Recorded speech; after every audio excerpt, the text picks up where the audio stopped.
Hi everyone and welcome to another build video. So this build I'm going to be doing today is actually based around Europa, the ice moon of Jupiter. Funnily enough, I'm a songwriter and musician by trade. There's a song I actually wrote about the ice moon of Jupiter, Europa, and it was always my wife's favourite song that I ever wrote, so it's relating to the song that she sort of fell in love with when we met each other. And she had this blue hair and she really stood out to me, and we ended up talking, went on a date, and years later we got married. But I wanted to make a build of her, and I started making this build, started combining some things together and realised I had a theme here. So first of all, let's go over the details around Europa. So what is Europa? Europa is an ice moon of Jupiter, one of the Galilean moons. And what's so interesting about Europa is when the Voyager probes passed Europa, they were surprised to find that it was volcanically active. And what they realized was going on, their gravities are squashing, contorting and pulling on each other. The friction causes enormous volcanic activity. So it is volcanic, it is icy, and it is also affected by gravity. So I thought, well, I can use gravity sorceries, I can use ice sorceries, and I can use magma sorceries and try and combine all of this into one build that's relative to Europa, the ice moon. First of all, in terms of looks, so I'm using the Astrologer hood because it goes really well with the Thiollier set. And I'm using the scaled gauntlets and scaled greaves. You get a good amount of poise and damage negation off these for a good weight investment. And also they just look great together. Like, I really love the way they frame this particular set. And the way that the hood accentuates the waist, and even the brown details on the scaled set just highlight the rest of the armour as well. And based on those looks, that is why I have chosen the Uchigatanas. Now, there's a lot of debate around this. You know, lots of people saying, well, Nagakiba's longer, so it's better. It is. Personally, it was about the bling. We've gone for a cold infusion. So my main hands, I'm using double slash. Double slash got me through Promised Consort Radahn, so it will always have a special place in my heart. But the cold infusion really makes the most of our intelligence investment as well as our strength and dex. I love the fact that I've got C scaling on intelligence as well as B on dex and C on strength, so you can really get a lot out of your weapons using this infusion. We're also using the Divine Beast Frost Stomp Uchigatana. You could also use Frozen Mist. I quite like Frozen Mist, and I have been thinking about changing that over to this. So either one of these is going to be really useful. The nice thing with Divine Beast Frost Stomp is it's charged.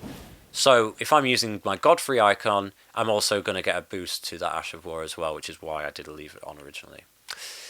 So in addition to our Uchigatanas, we're using the Carian Regal Scepter. This has sorcery scaling of 373, very, very high when you've got a high intelligence investment, as I have. In addition to that, I was using in the offhand a number of different staffs so that I could get their benefits. If I'm using this staff in my left hand, I can get the benefits of the one in my right hand. So the Meteorite Staff will boost gravity sorceries by 30%. Our Gelmir Staff will increase our lava sorceries by 15%. And then our Carian Regal Scepter will boost our full moon sorceries by 10% as well. So, but personally, I got a bit sick of just flicking and switching all the time. I just like having two options to switch through on either side. You can get caught off guard sometimes just switching back and trying to work out where you are. So I took that off. So in addition to that, what talismans are we using? We're using Shard of Alexander to boost our skills by 15%. We're also getting boosts to charge skills as well as our charge spells of 15%. We're also getting magma potency increased by 15%, and also we're getting 20% damage negation with the Dragoncrest Greatshield. Also throwing gravity stone chunks and fans. I actually find these really fun. Again, you can replenish these. You can see I've maxed mine out in what I've stored. You can just replenish those. Once you reach your rune level, you're just going to be spending money on this type of stuff anyway. And then I've got a few different pots I'm trying to use up just so that I can then replenish the ones I'm actually using in terms of like Rancor pot, freezing pots. So we are using the Opaline Hardtear. Again, we need that extra damage negation. You know, we've got quite light armour. We don't stagger people that well. Thorny Cracked Tear as well, so we're using this to make consecutive attacks grow stronger. So in terms of spells, we're using Roiling Magma. This is great. I absolutely love this. I love that you can just fire this off without locking onto people, and it will draw their aggro. They will walk into it and it will explode in their face. It's great for taking down big groups. Just walking into groups and firing off Gelmir's Fury is so much fun. Love doing this. I'm also using the Gravitational Missile and Blades of Stone.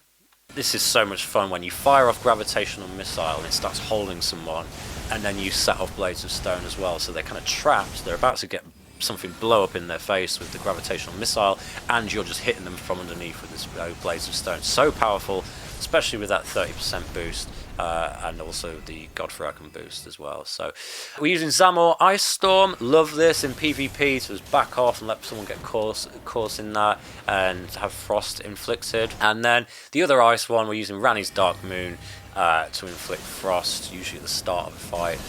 And it also will absorb spells and temporarily reduce their magic damage negation. And I'm also using Rylana's Twin Moons. Again, these are both sort of, you know, moon-based. That builds about Europa, the Ice Moon. I wanted to get those in there. I love Rylana's Twin Moons. It's so much fun. Early game, it just kind of one-shots everything. But what we can do here is we can inflict ice and frost damage on somebody. When we can see that status, when we've got all the ice coming off them, we can then reset it with these and then go again to inflict the same thing. And our swords are inflicting frost build-up as well. So yeah, highly recommend frost. In terms of stats for this build, I mean, this is a monstrous build at 280. You don't need to have all of that. You know, I'm trying to maximize power out of my weapons. You don't need all that strength investment. So yeah, you could take mind down a lot. You could take endurance down a lot, strength down a lot. Dexterity at 80, intelligence at 80, and faith at 15 are the key stats for this build. I hope you enjoyed the build. Hope you enjoyed the video. Thanks for watching. Please like and subscribe, and I'll try and get some more videos up soon.